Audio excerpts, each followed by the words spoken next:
to the bed.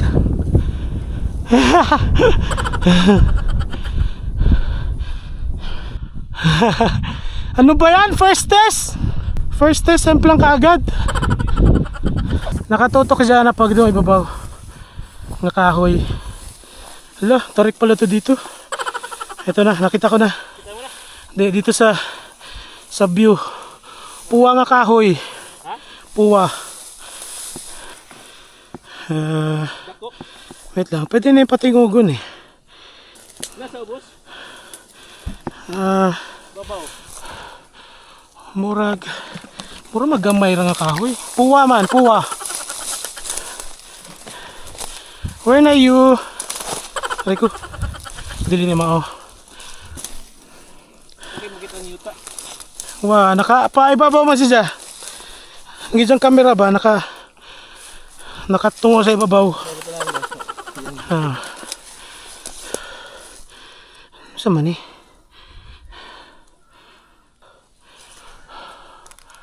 Murag dili no. Ning sandal na siya sa kahoy. So ibig sabihin ay tanang kahoy tuag drone dito. Wah, baka na si babaw. Actually, paano mo tingog man eh. Wait lang ha. Ay bang ka drone. Ayun na. Dara pre. Dara. Diri ning tingog.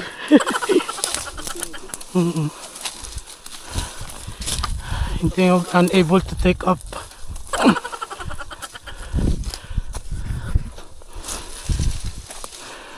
Asa ka na?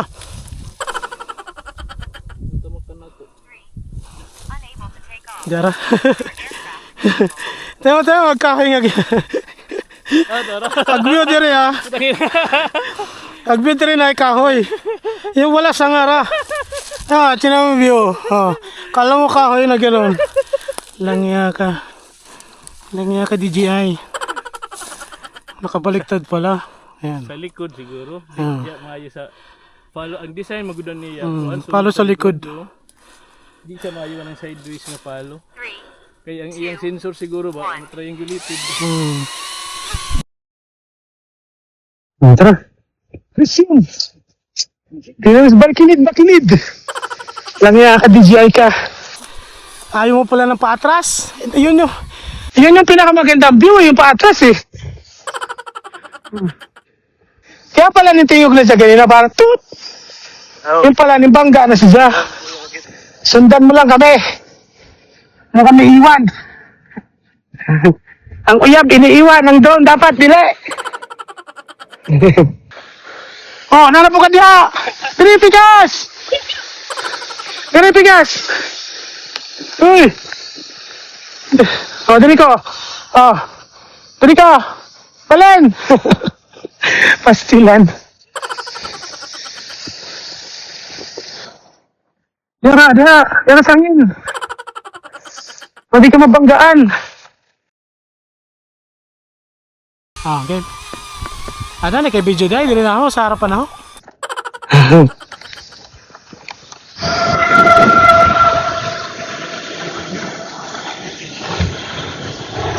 Hinay na niya, hinay. Makasunod ba ito dili?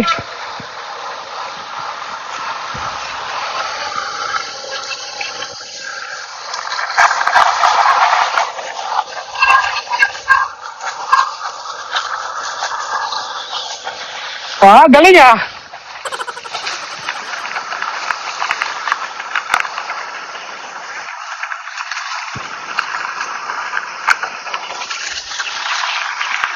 Nakasunod pre. Sige nagkabangga pero makalupad ka po siya.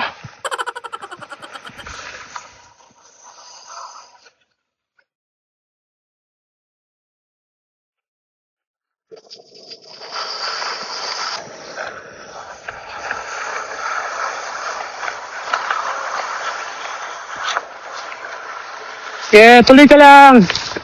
Huwag kang mabangga.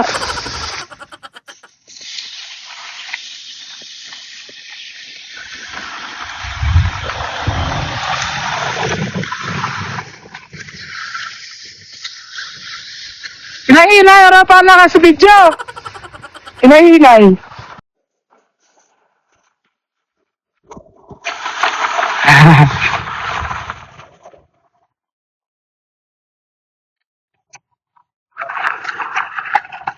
Gaya, balot.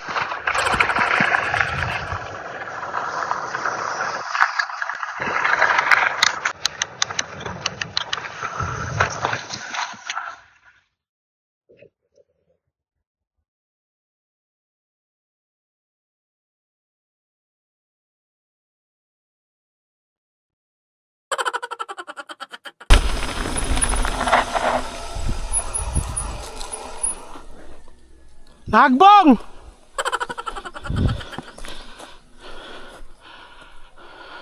Sa bato-bato pa.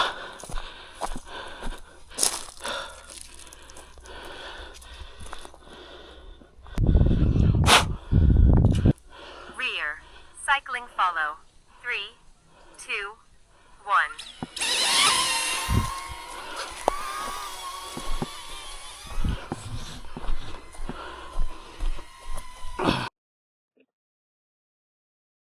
Sunod ka! Hinahinay ro ta.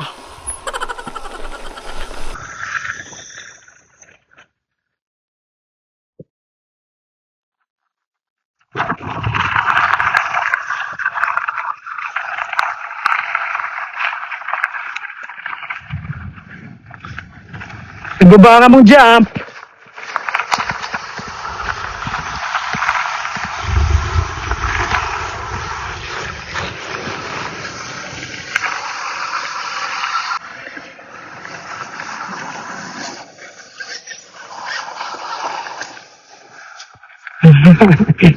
Tara. Nang likod. Pagpaspas, mababa si Jess sa kwan. Mababa si Jess sa follow. Pagpapaspas kag dagan.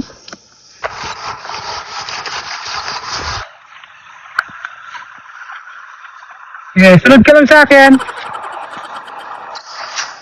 Saan ka? Tunog ka ng tunog eh.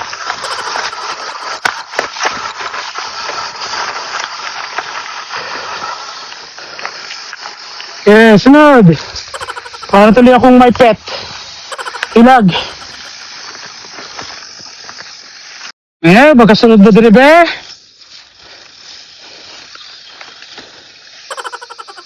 Oh.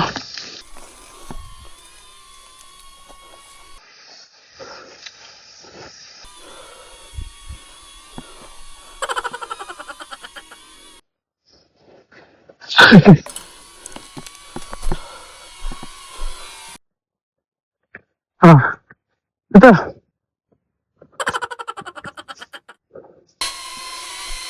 Wala.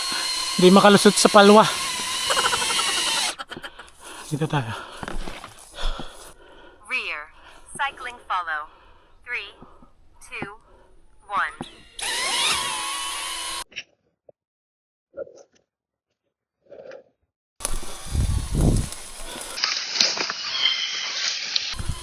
Yeah, sunod. Sige. Tara. Tara. Sunod to sa likod.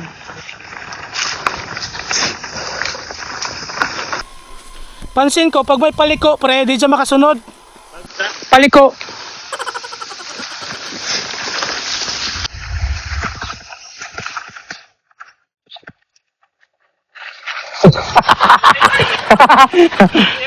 Basta straight. Pag paliko, ganina, palwa nakapaliko. Di dyan kagukod. Kaya kagaya na nila, akan eh. Di ba? Maglisod na siya. Mabangga siya. Dapat pag may paliko na ganyan, mahinay ka para makasunod pang doon gamay. Kaya kung makalusot ka diri di ka na dyan makitaan. Bangga ka naman siya. Basta din siya hard niya bangga, mo lupad yapon.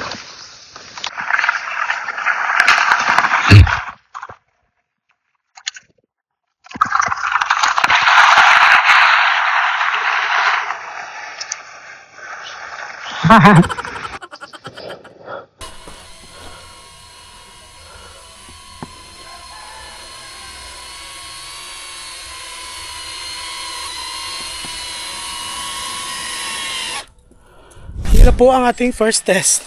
Nakadalawang crash. Ang tingin ko ang problema na pag mabilis, tapos may paliko. Yung paliko na yun, kung hindi clear dito sa linilikuan mo, hindi siya nakakatrack. So, dapat pag approaching ka ng paliko, babagal ka ng konti para makasunod siya sa iyo malapit. Pero kung paliko, tapos walang obstacles dito sa kanan, kung liliko ka ng kanan, maganda ang view kasi ikakat niya yung liko mo eh. Parang ganun ang nangyayari. So yun, more test pa. Kana yung maraming rider sa likod tsaka sa gitna para mas madami makikita sa view. Or palipat-lipat ng rider para mas maganda tingnan. Kaya let's go!